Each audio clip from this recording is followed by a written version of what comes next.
Today I'm talking about different kinds of punishment that a soldier could face in the United States Army.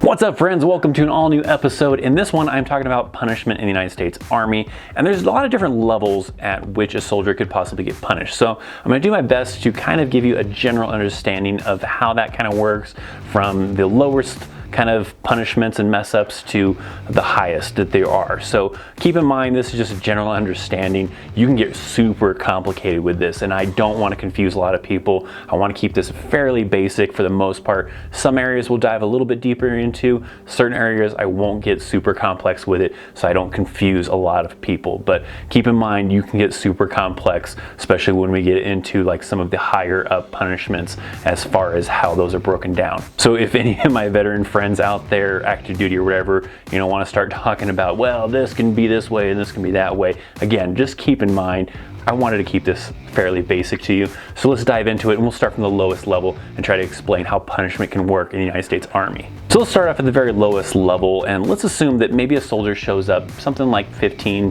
minutes late to an appointment, to formation, whatever that situation might be, and how that individual can get punished for something like that. Now, like when I was in the Army, usually maybe you had to do some push-ups, you had to do something else. They're straying a little bit away from that in today's Army. They kind of want the punishment to kind of fit the crime type of thing, but there are a lot of units that still, kind of make someone drop, get down to the front leaning rest position, get down to the push-up position when they show up late to formation, maybe knock out some push-ups, and that's a real basic kind of thing. Certain units, like I said, they want to focus more on making the punishment fit the crime, so some units are kind of going away from that whole smoke session or, making a soldier do push-ups for showing up late. Now they kind of maybe make them do something else. Maybe like for the next week they have to show up 20 minutes early to formation, otherwise they're going to enhance the punishment, or maybe they'll make them write some kind of essay. Sometimes that happens in some units. It just kind of depends on what they want to do, but the commanders now are starting to push more for the punishment to fit the crime. So that's a pretty low level kind of punishment, having to either do some extra physical activities or having to do something like, now instead of showing up 10 minutes prior to formation, you have to show up 20 minutes prior to formation, otherwise we're going to escalate this. Those are some very low level punishments. Moving up from there includes a counseling statement that's used on a specific form. There's an official form from the United States Army, and that is a DA form 4856. A lot of times it's simply referred to as a 4856. That is just the form number that is used to officially type it out and give it to that individual, to that soldier. So if a soldier does something else, let's say we're going back to that other situation where the soldier is still showing up maybe 10-20 minutes late to formation, still not able to show up on time, then that non-commissioned officer that's in charge may want to escalate things and move it to a counseling statement now. Sometimes that happens a little bit sooner, sometimes a little bit later. It just depends on the leadership as far as how long they want to wait before escalating things to a counseling statement. So this form, this DA 4856, just kind of outlines, who the soldier is, their social security number. It'll have, a statement in there as far as what the crime was, what it was that they did wrong, and then usually have some kind of like corrective actions that are involved in there. Maybe, hey, if this continues on, we're going to escalate things higher. Maybe you have to do this. It's kind of just like a formal in writing telling you what the soldier's punishment is, and keeping record of it, so that non-commissioned officer, that squad leader, can keep a record of that. It's not like something that goes on like a permanent record, necessarily transfers with that soldier to other units, but that squad leader, that team leader, can keep a record on file of different actions that this soldier has committed as far as punishments or other things that they may have done right or wrong. Because a counseling statement can be used for like good things too. Usually they have a monthly one to just outline the good and the bad that they've done for that month and how they can improve. But a lot of times you can also use a counseling statement for punishment to just kind of have a record of that punishment and that action that soldier committed. Now from there you can escalate things even more. If that soldier is piling on several counseling statements, they're just not getting it, then you have to move into the stricter punishments, which is an Article 15. And Article 15 is a part of the UCMJ, or the Uniform Code of Military Justice.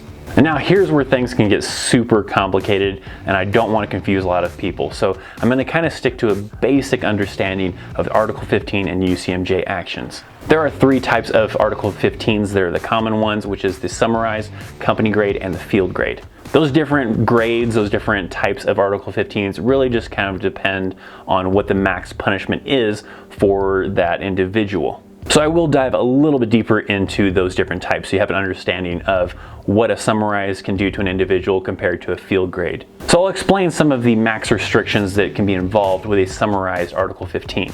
With a summarized Article 15, you can expect a maximum of 14 days of restriction and 14 days of extra duty. So those restrictions may include something like maybe the individual is restricted to the barracks, they're restricted to the company area, they're restricted to on post, whatever the case might be. And if they get caught outside of that restriction area, then they could face, higher disciplinary actions. As far as the extra duty part goes, now the maximum is 14 days, and extra duty is basically extra duty. You go to PT, you do your normal job, and then whatever time you release, let's say it's like 5 o'clock, right? You probably get a chance to go eat some dinner chow, and then you have to report to somebody for extra duty, whether that's the CQ desk or an NCO or whoever, to do some kind of extra duty. Maybe that's cleanup, maybe it's picking weeds, maybe it's doing whatever. And a lot of times that can last all the way until like 11:59 at night, maybe earlier, usually not later than 11:59. I think you have to kind of cut it off at midnight, but that means that soldier is working some really long days, and if that soldier has a family, it's even rougher because they're going to PT in the morning and they're going all the way until midnight before they get to go home, and then that's just time for them to get some sleep and then be back at PT the next day. That does also include weekends, so if they're extra duties on the weekends, then that means reporting early in the morning to possibly going late at night, depending on how they want to work it for that extra duty at that unit. Next, we move into the company grade Article 15. At the company grade level, that is a maximum restriction of 14 days as well as 14 days of extra duty, but now it also adds a forfeiture of pay. That'll be a maximum of 7 days of pay that you would have to forfeit, and potentially losing 1 pay grade if you are between the rank of E4 and below. So that means if the pay grade of an E5 or above was to receive a company grade, they, at that kind of level of punishment, would not lose rank. And E4 and below would only drop down 1 rank. So an E4 would move to an E3, and E3 would move to an E2. You get the idea though.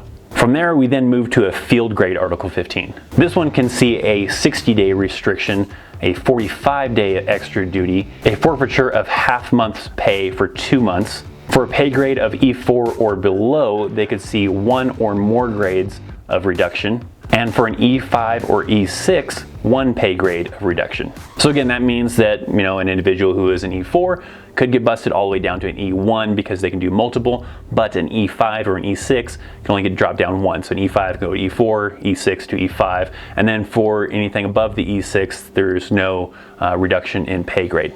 So there are a lot more factors involved with this whole system as far as officers and all sorts of other things that I'm not going to overcomplicate this. We're keeping this somewhat basic, but that gives you a little bit of a general understanding of the different levels of Article 15s and some of the punishments that a soldier could receive when receiving different types of Article 15s. So also with all those Article 15s, an individual can contest those. If they feel they're innocent, they can bring evidence to it. They usually do like a little internal kind of like hearing with like the commander or whoever to bring all the evidence to them. If they want to seek a lawyer, the military does have what's called JAG, which is the Judge Advocate General, and those are basically free lawyers that a soldier can utilize to help with their case or whatever. So if a soldier feels they're innocent, then they can bring evidence and hopefully maybe drop the Article 15. But if they don't prove that they're innocent, then they have to face whatever punishment has been handed down to them. In some cases, a soldier can request, instead of an Article 15, to request court-martial if they feel that maybe the commander or the leadership is being unfair to them and they would rather have a neutral party like a judge and a jury kind of decide their fate. Then they can go that route and kind of push for court-martial rather than the Article 15, which that will lead me now into the next part, which is a court-martial or possibly even getting kicked out of the Army. So what a court-martial really is the soldier is going in front of a judge, in front of a jury, maybe they have a JAG officer with them as a lawyer, and presenting their case for something a little bit more serious. Maybe it's a felony, maybe it's attempted murder. There's a lot of different situations that you could potentially be going to a court-martial, or like my previous example, you just feel that your leadership is not representing you properly and being fair enough to you, and that individual wants to have their Article 15 brought brought in front of a court-martial to have a neutral party kind of look at their case. So very similar to, you know, a civilian courts, you know, system, you know, it's kind of how the court-martial sort of works. You have the judge, you have the jury, and all that kind of fun stuff, and they're gonna, you know, dish down some kind of punishment, whether that's jail time, getting kicked out of the Army, or whatever. This is also another area where we can get really super complicated with it, but I don't want to get super complicated with this section either. So, I mean, from there, I'm just going to talk about, you know, where a soldier goes to jail under different circumstances. So if there's a situation where that court-martial basically, you know, led to jail time for that individual, there are some different locations at which a soldier would serve jail time. Also note that if that soldier committed some kind of civilian crime, it can vary as far as if the military deals with it or a civilian deals with it. Sometimes the military wants to deal with it, and the civilian side of it will say, okay, we'll let you guys deal with it, and we'll just, you know, let it handle that way. And then there's other cases where the military is like, no, this is something that the civilian side needs to deal with, and then maybe the military will, based on the, you know, verdict of that, kick that soldier out of the military, and then that soldier may have to serve some prison time or whatever on the civilian side. So who gets it just kind of depends on the crime and different situations. But let's talk about like on the military side. So on the military side, if a soldier ends up getting convicted of a crime that is 5 years of prison time or more, and they are a male soldier, they will serve at Fort Leavenworth, Kansas.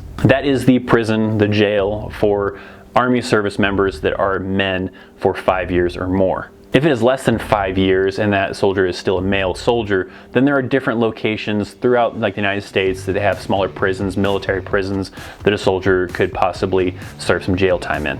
Leavenworth is really just reserved for 5 years or more sentences. Now, if that soldier is a female, they actually have a centralized location in San Diego that is run by the Marine Corps, in which a female would serve jail time. Alright, so there you go. In a nutshell, that is punishment in the Army. Like I said, I could have gotten super complicated with it. There's a lot of other factors, a lot of other regulations and different things that factor into punishment in the Army. But if you just wanted to have a little bit of an understanding prior to going into the military, or just curious about the military, hopefully that satisfies that curiosity and gives you a little bit of education about punishment in the Army, but not necessarily making you lawyers or anything out there, of course. If you have any further questions about punishment in the military, make sure to leave some comments down below, and I'll try to, you know, do my best to answer them, or other veterans or active duty military that are reading the comments maybe can help out as well. For any of my active duty or veterans out there, if you have some kind of crazy punishment stories about crazy smoke sessions, or maybe something crazy you did that got you an Article 15 and you want to share about it in the comment section, I'd love to read about them, so go ahead and leave those comments down below. As for my personal experience, I was pretty good in the Army. I didn't get any Article 15s. I sure got some times where maybe I got a counseling statement, or, you know, had to drop and do some push-ups because I, you know, did something wrong or whatever, but nothing serious that led to any Article 15s. So if you enjoyed this video, make sure to hit that thumbs up button. I got a couple videos over here that you can check out, as well as a lot of great links down below in the description, including my social media and Patreon. If you're not subscribed, hit that subscribe button. Thanks for watching. I'm ThatChrisChaos, and I will see you next time. See ya.